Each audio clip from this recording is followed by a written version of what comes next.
Lui aussi est toujours au plus près de l'action et au plus près de sa sélection. C'est la légende du football sénégalais, El Hadji Diouf, qui est avec nous dans Team Duga. Bonsoir El Hadj. Bonsoir les gars. Bonsoir, je suis ravi vraiment de t'accueillir dans notre émission dans Team Duga.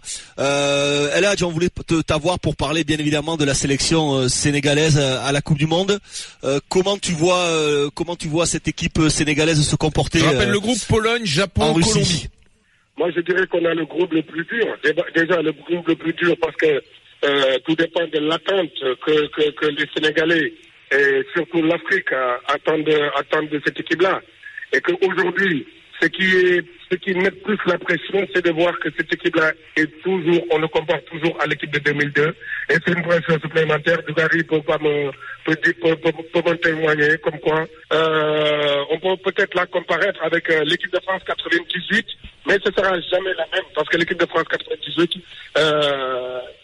c'est pas seulement qu'ils ont écrit la plus belle page du football français, mais leur comparer aujourd'hui, c'est leur mettre la pression et une pression inutile. Il faut laisser ces jeunes-là, comme l'équipe du Sénégal, écrire leur propre histoire, avoir leur propre caractère et entamer cette Coupe du Monde-là avec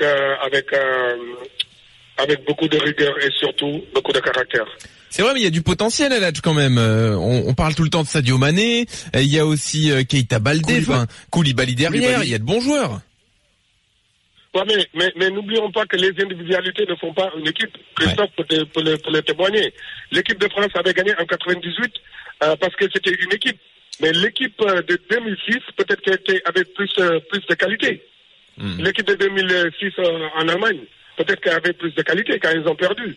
Mais maintenant, comme je l'ai dit, comme j'ai l'habitude de le dire, dans le football, les individualités peut-être que ne se font pas dans le collectif. Et aujourd'hui, en tant que Sénégalais, en tant que quelqu'un qui regarde l'équipe du Sénégal, on a des individualités, mais on n'a pas encore trouvé l'équipe du Sénégal, que les Sénégalais, ils n'ont pas encore senti leur équipe. La preuve, aujourd'hui, on va à la Coupe du Monde et on n'a pas encore, ne serait-ce que notre gardien titulaire, on n'est pas sûr de qui est le gardien titulaire.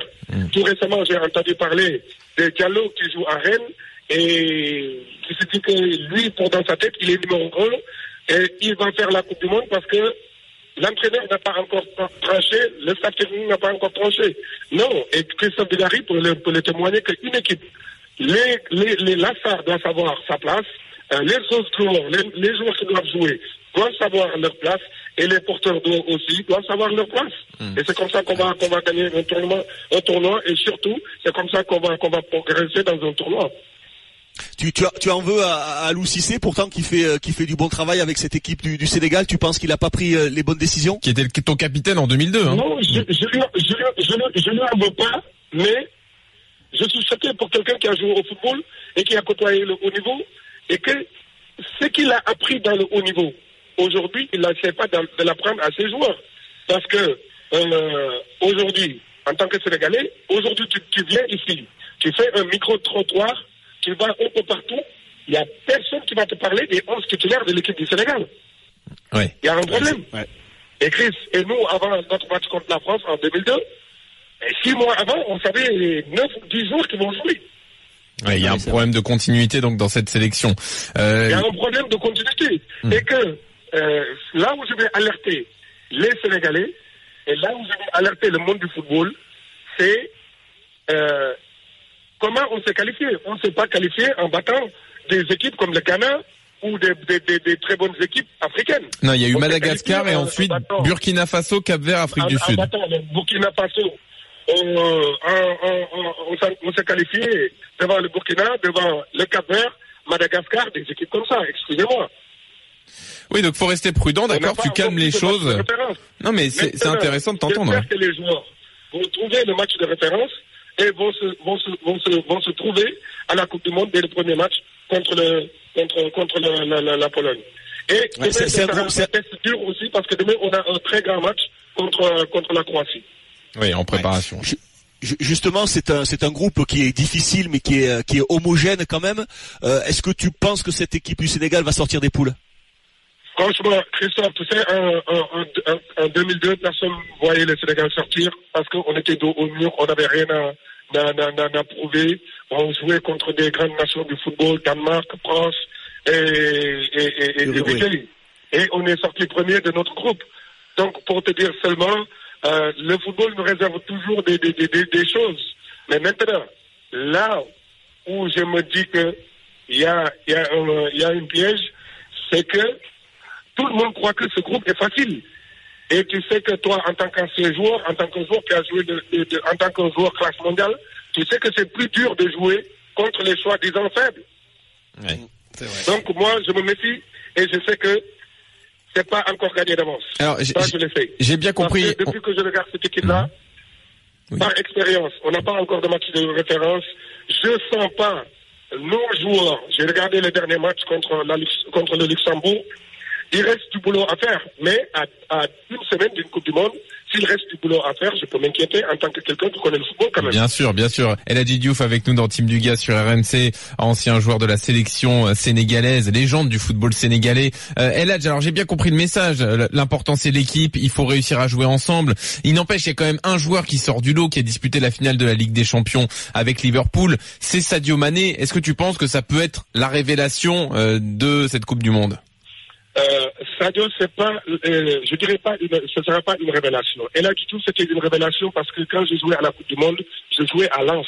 Ouais. Sadio, il a déjà fait ses preuves. Maintenant, Sadio doit montrer à tout le monde que je suis un world class player. Sadio, c'est déjà un grand joueur, mais maintenant, pour passer le cap d'un world class player, il faut être là au bon moment. Et le bon moment pour un footballeur, c'est de casser la baraque à la Coupe du Monde. Et Christophe, j'espère que tu es d'accord avec moi ou pas? Oui, bien sûr. Ben, c'est là qu'on voit les grands joueurs, hein, c'est dans les grands matchs, dans les grandes compétitions. Donc c'est vrai que ça va être à lui d'amener cette équipe du Sénégal vers les hauteurs. Pour me témoigner, en 98, Zidane n'était pas au meilleur de sa forme. C'est en 2006 que tout le monde a vu Zidane au sommet de sa forme. Et qu'est-ce qui a fait aujourd'hui Zidane? C'est super, et ce qui lui a donné la confiance avec le talent, la qualité qu'il avait, c'est ses débuts à la Coupe du Monde qui lui ont mis monsieur parfait, monsieur le meilleur joueur de tous les temps français, et c'est ça le football. Quelle équipe tu penses sera la surprise de ce mondial et le joueur peut-être qui sera la révélation de ce mondial?